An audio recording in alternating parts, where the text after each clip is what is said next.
அத்தியாயம் 25. ராஜமாணிக்கம் ஜானகியோடு தோட்டத்தின் வேப்பமரத்தின் அடியில் அமர்ந்தவாறு ஏதோ கதை பேசியபடியே காஃபியை அருந்திக் கொண்டிருந்தனர். அதை சமையலறை ஜன்னலின் வழியே பார்த்த மலரின் இதழில் மென் புன்னகை மலர்ந்தது. இதேபோல் தங்களின் முதுமை காலத்தில் பாரியோடு இணைந்து பல கதைகள் பேசி அவன் கை கோர்த்து நடக்க வேண்டும் என்று எண்ணியவாறே அவனுக்கான காஃபியை தயார் செய்து கொண்டு இருந்தாள் கவிமலர். அவள் நினைத்ததும் அங்கே வந்து விட்டான் மலரின் மாண்புமிகு கணவன் பாரிவேந்தன். சமையல் அறையில் மலரை தவிர வேறு யாரும் இல்லை என்பதை உறுதிப்படுத்தி கொண்டு சத்தமில்லாது உள்ளே வந்தான் பாரி. அவன் வந்ததை அறியாது மலர் இட்லி மாவை தட்டில் ஊற்றி கொண்டிருக்க பாரியோ பாந்தமாய் அவள் வேலை செய்யும் அழகை பின்னிருந்து ரசித்து பார்த்து கொண்டிருந்தான். அவளின் வேலைக்கேற்ப அசைந்தாடும் மலரின் இடைவரை நீண்ட பின்னிய கூந்தலோ அவனை இழுக்க போதுமானதாய் இருந்தது. 3 இலைகள் சேர்த்து நெய்த பின்னல்தான். ஆனால் அது அவனை 4வது பரிமாணத்தில் அல்லவா தள்ளுகிறது. வேகமாய் மலரின் அருகில் சென்ற வேந்தனோ நேர்த்தியாய் அணிந்த சேலையில் லேசாய் எட்டி பார்த்து கொண்டிருந்த அவளின் இடையை தன் கரத்தால் வளைத்து பிடித்தான். மலரோ ஒரு நிமிடம் பதறி போக, ஏய் பொண்டாட்டி, நான் தாண்டி என்றபடி அவளது காது மடலை தேண்டி குறும்போடு கூறி அவளை நிதானப்படுத்தினான் பாரிவேந்தன். இங்க என்ன பண்றீங்க? யாராச்சும் வந்துட போறாங்க. அத்தை எப்ப வேணாலும் இங்க வருவாங்க. முதல்ல நகர்ந்து நில்லுங்க என்று படபடத்தபடி யாரேனும் வருகிறார்களா என்று கூர்மையாய் கவனித்தவாறே கூறினாள் மலர். பாரியோ நகர்ந்து நிற்கிறேன் என்ற பெயரில் மீண்டும் அவளையே நெருங்கி வந்தான். நான் சொல்றது உங்களுக்கு புரியுதா இல்லையா மாமா? உங்களை என்னை விட்டு நகர்ந்து நிற்க சொன்னேன் என்று மீண்டும் ஒரு முறை அழுத்தி கூறினாள் கவிமலர். நீ என்ன சொன்னியோ அதை தாண்டி பண்றேன். நகர்ந்து போக சொன்ன, அப்போ இன்னும் பக்கத்துல வர சொல்றேன்னு தானே அர்த்தம் என்று குறும்பாய் கண்ணடித்து அவள் பேச்சை வைத்து அவளை மடக்கி விட்டான் பாரிவேந்தன். அட பாவி மனுஷா, எதோட முடிச்சு போடுறீங்க? சரியான ஆளுதான் நீங்க. உங்க குறும்பு பேச்செல்லாம் ரூமுக்குள்ள வச்சுக்கோங்க. இப்ப நகர்ந்து போங்க என்று இடையில் விளையாடும் அவன் கரங்களை தடுத்தவாறே மோகன மொழியில் உரைத்தாள் மலர். ஏண்டி, அறையில மட்டும்தான் நீ என்னோட பொண்டாட்டியா? ஊரறிய உன்னை கல்யாணம் பண்ணியிருக்கேண்டி. வெறும் 4 சுவருக்குள்ள உன்னோட கூடியிருக்க மட்டுமே கல்யாணம் பண்ணல. இத உன் புத்தியில ஏத்திக்கோ. என்ன அழகாய் இல்லற வாழ்வின் தார்மீகத்தை எடுத்து உரைத்து விட்டான். மலர் தன் கணவனை எண்ணி வியந்துதான் போனாள். அவன் பேச்சில் மகிழ்வுற்ற மலரோ வேகமாய் அவன் புறம் திரும்பி அவசர முத்தம் ஒன்றை அவன் அதரங்களில் பதித்தாள். என்னடி அவசரம்? கொஞ்சம் பொறுமையா கொடுத்தாதான் என்னவா என்று குறைபட்டு கொண்டான் பாரி. இப்போதைக்கு இவ்வளவுதான். உங்களை விட்டா பேசி பேசியே என்னை ஒரு வழி பண்ணிடுவீங்க. நீங்க முதல்ல வெளியே போங்க. யாராச்சும் பார்த்துட்டா தேவையில்லாத பேச்சு வரும். அவளுக்கும் அவனோடு நேரம் செலவிட ஆசைதான்.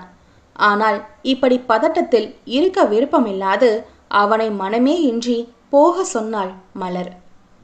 அவளின் பயத்தை பார்த்த பாரியோ, ஏய், நான் என்ன வேற யாரோ ஒருத்தையவா பிடிச்சு நிக்கிறேன்? என் பொண்டாட்டியை தானே கட்டி பிடிச்சிருக்கேன்.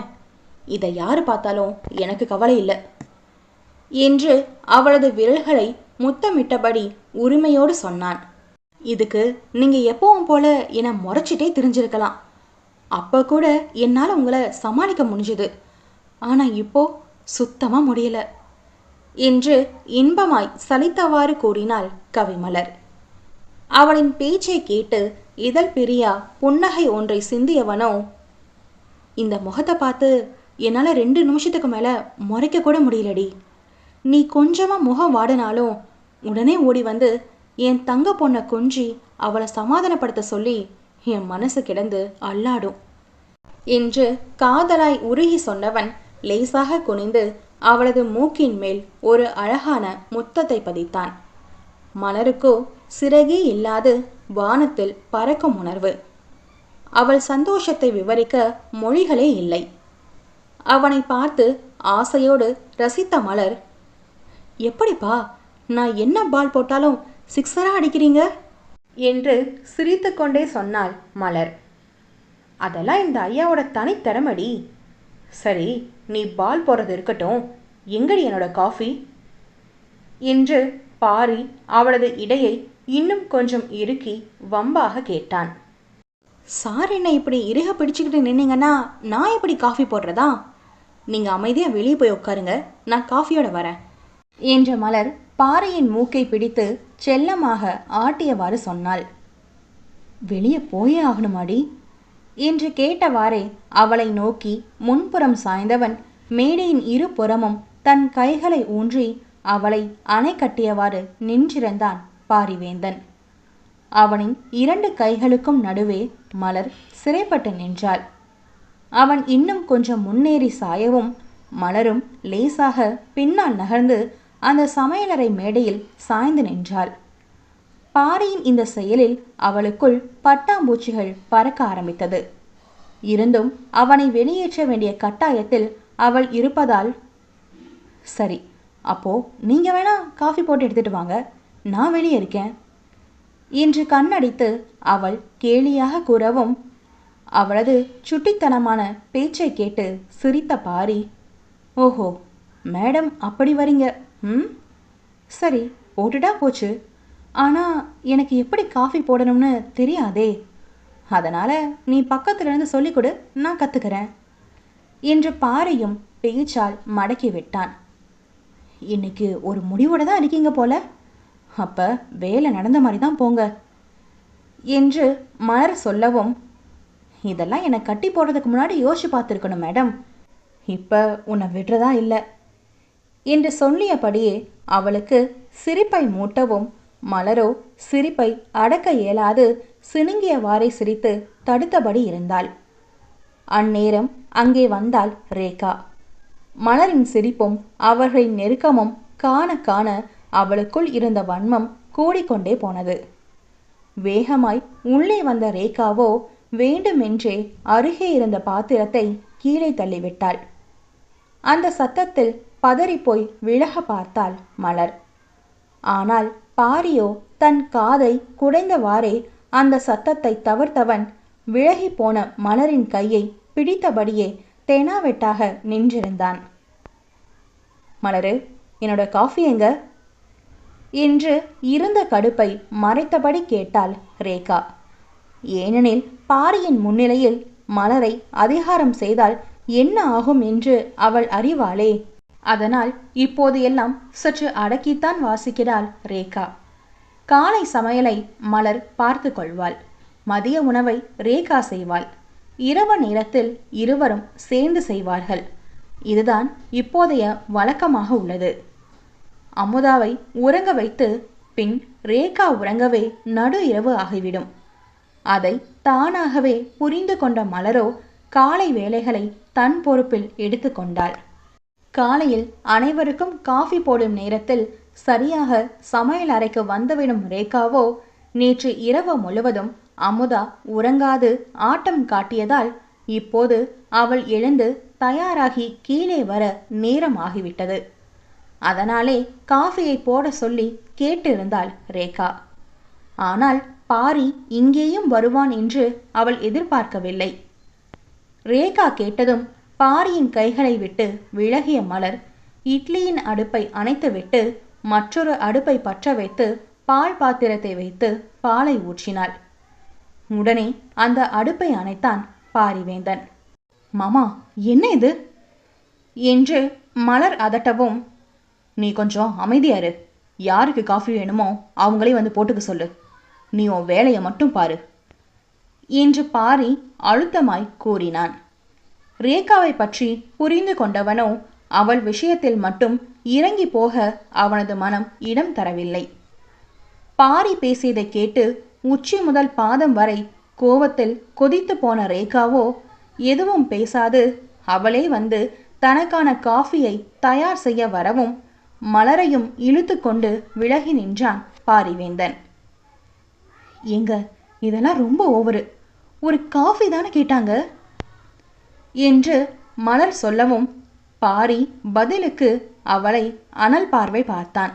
எனக்கு இப்போ காஃபி வேணாம், நான் டிஃபன் சாப்பிடும்போது போட்டு எடுத்துட்டு வா போதும் என சொல்லிவிட்டு வெளியே சென்றான் பாரி.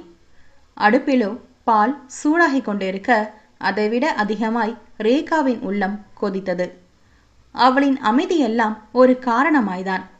நேருக்கு நேர் சண்டை போட தைரியம் இல்லாது பதுங்கி இருந்து குளிப்பறிக்க காத்திருக்கிறாள் ரேகா.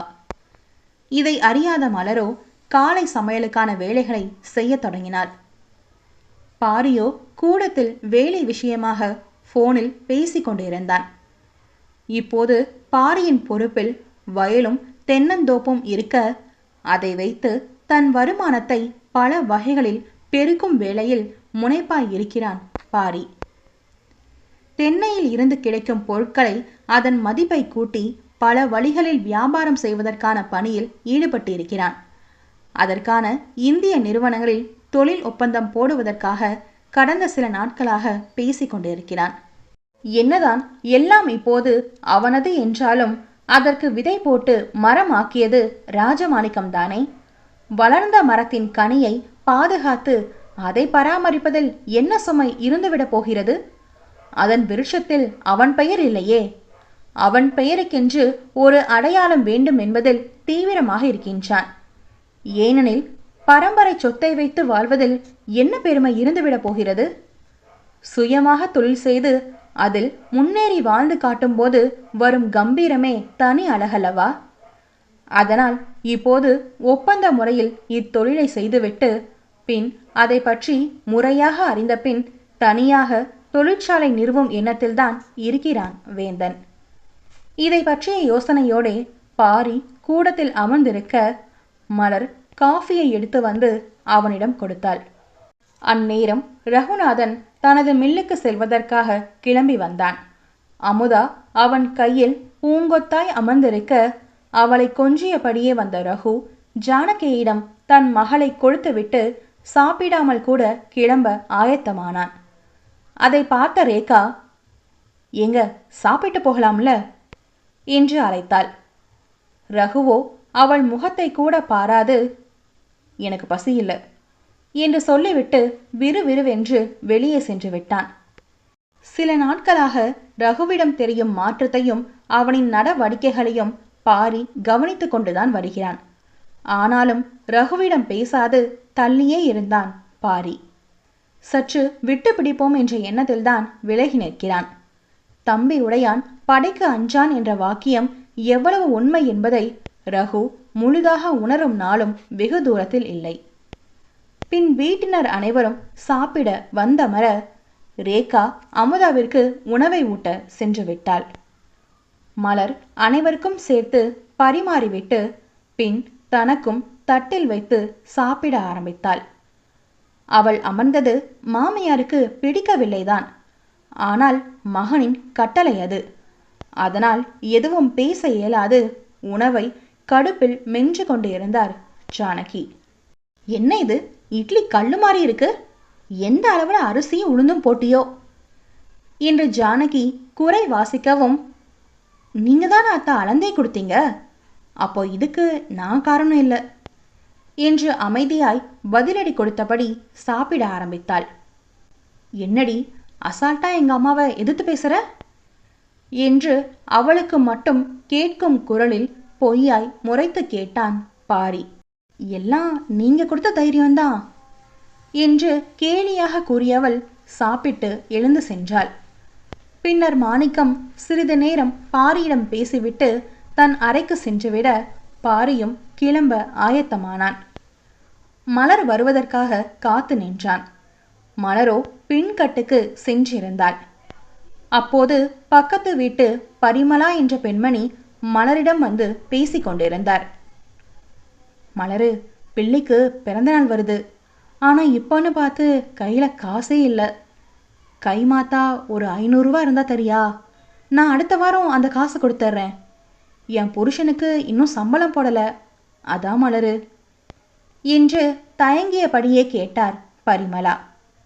சரிங்கக்கா, கொஞ்சம் இருங்க, அவர்கிட்ட கேட்டு வாங்கிட்டு வரேன் என்று அவரை அங்கேயே நிற்க வைத்துவிட்டு உள்ளே வந்தாள் மலர். பாரியோ வெளி வாசலில் நின்று வயல் விஷயமாக போனில் ஏதோ சிறிது சத்தம் போட்டபடி கோபமாக பேசிக்கொண்டிருந்தான். அவன் பேசும் வரை அவள் காத்திருந்தாள்.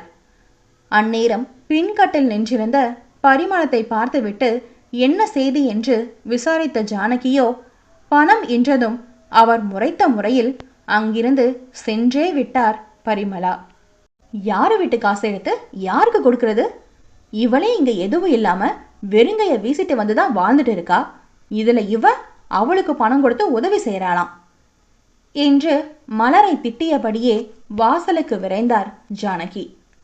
அங்கே மலரோ பாரியின் அருகில் நிற்பது எதற்காக என்று புரிந்து கொண்ட ஜானகி அதை தடுக்க வேண்டி அவர்கள் அருகே நெருங்கி வந்தார். அந்நேரம் பாரியும் போனை பேசி முடித்திருக்க மலரோ அவனிடம் பேச வருவதற்குள் பாரியே குறுக்கிட்டு அவசரமாய் பேசினான். மலரு, வயல்ல மதகு உடஞ்சு போச்சான். தண்ணி பக்கத்து வயலுக்கு போனதால அந்த இடத்துக்காரன் அங்க சத்தம் போட்டுட்டு இருக்காரு போல. நான் உடனே அங்க போறேன்.